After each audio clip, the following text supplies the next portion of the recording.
Testing. Blah, blah, blah, blah, blah. Ready, set, go. It's time for the Coach Amy and Coach Liz show. A podcast for endurance athletes by 2 athletes, 2 coaches, and a physical therapist. We are your hosts, Coach Amy And Coach Liz. coming to you from Kansas City. Here we are. Here we are. Welcome Yeah. back, everybody. I don't like to start off our episodes right on topic. I know. I've thought about throwing you some curveballs because I know. Oh God! Oh no! I know. I Okay. know. I know. How about I ask you? I'm gonna throw you one. No, I don't want one. Oh my gosh. All right, you go. You're You gonna go be first. fun. Let's just get it over with. Oh my, no, go. You're gonna have fun with it. Go Oh, ahead. I was just gonna ask, is there something right now that you are working on that's a challenge? Oh my gosh, is there Pick not? one. Pick one. It could be training. It could be life stuff. Whatever. Oh Let's share.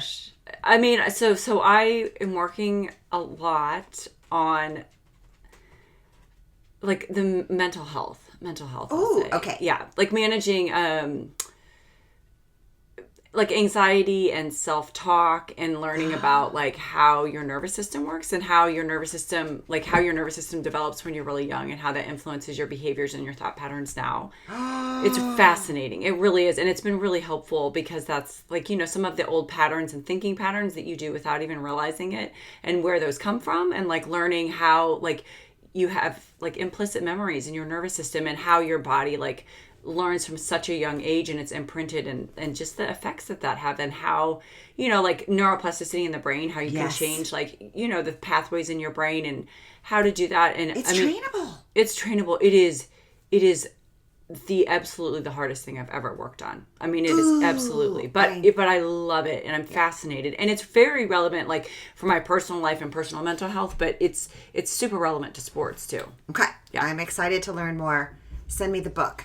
Oh, Whichever gosh. is the best favorite book. One, I have a stack that's really tall on my bedside I know you table. do. But I actually took a course that was just fantastic. Okay, I can't. We don't have to do it. This is where that's a boundary. You put your boundary. Boundaries will change your life. I have you have to take this many courses per year or every 2 years to maintain your this PT means licensure. your reaction.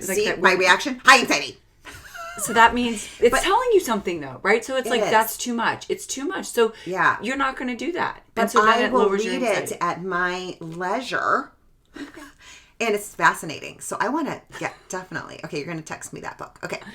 It's a course, but okay. No, I want a book. Oh my gosh. Learn at your own pace. We all have things to work on. Oh, okay. No, I do. I agree.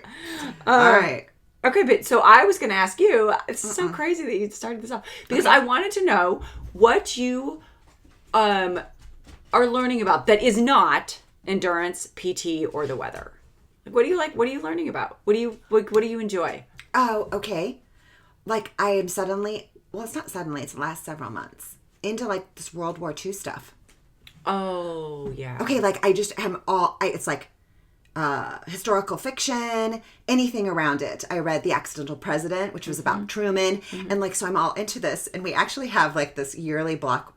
It's not a block party. Okay. It's several of us that do like a little, you go to different houses, you go to each other's houses and you have some portion of a meal, right? Yeah. Like a progressive dinner-y thingy. Okay. Oh, that's fun. With just our neighbors that we've had for like 20 years. And one of my neighbors is this, like hunter guy, like super tough. I've shot a bear and I have a bear rug. I love him to death, right? And so we're talking and I start talking about this World War II, these books I'm reading right now. And he's like, oh my God, you should have seen him. He just got so excited. Aww. And, his wife walks by and he's like, Amy's interested in, like in World War II. And she's like, oh, you found a World War II buddy. So he comes downstairs with, I kid you not, it looks like a library shelf full of World War II books. Gosh. So that's what's sitting on my side. Oh, good. But yeah, so you asked, you got it. That's great. I think Has that's good. nothing to do with running or that is physical healthy. therapy. Yeah, it is. Good. Okay. And I hated history growing up, and now I'm fascinated by it. See that curve? Look at you managing a curveball. Oh my gosh. All right, what are we talking about today? How far are we into this podcast already? Let's switch this little thing to time. Oh, okay. 5 minutes. Okay. We are going to talk about rotation today in the spine for swimming.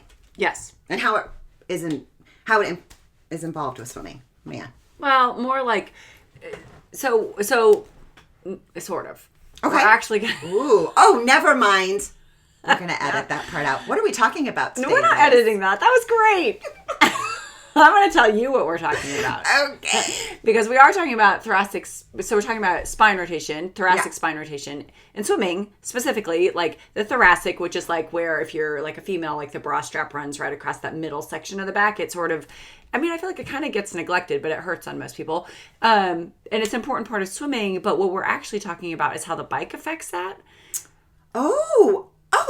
Well, look at that. Notes. I thought it was about swimming. Okay. you do. Well, now I'm going to make you talk about swim portion too. So hope you get your notes all freshed up. She's mad because I can make notes. She can make notes. We're having some.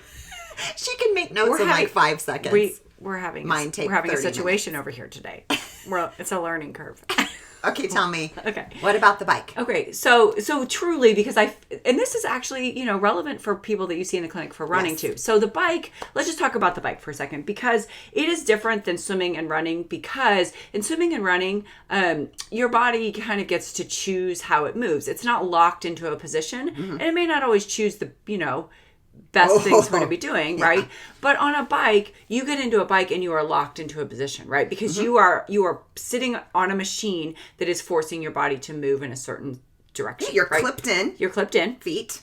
And you have all of those contact, like your butt has a contact point, maybe your elbows or your hands or whatever. So anyway, the point is that you are locked into a position on the bike. Yeah. And one of the things that's affected by that is your thoracic spine. So that middle part of your spine, because when you're sitting on the bike, whether or not you're if you're in arrow position, which is the position that you would see if somebody's sort of, if you're not a cyclist, you can either sit up, like, so when you see people riding in the Tour de France, they're sitting up on the bike. If you look at triathletes, they will have like bars on their bike where they can lean over into what's called the arrow position. It makes them more aerodynamic on the bike, which is another podcast. But especially when you are in arrow position and you are locked into that position, your back gets very stiff.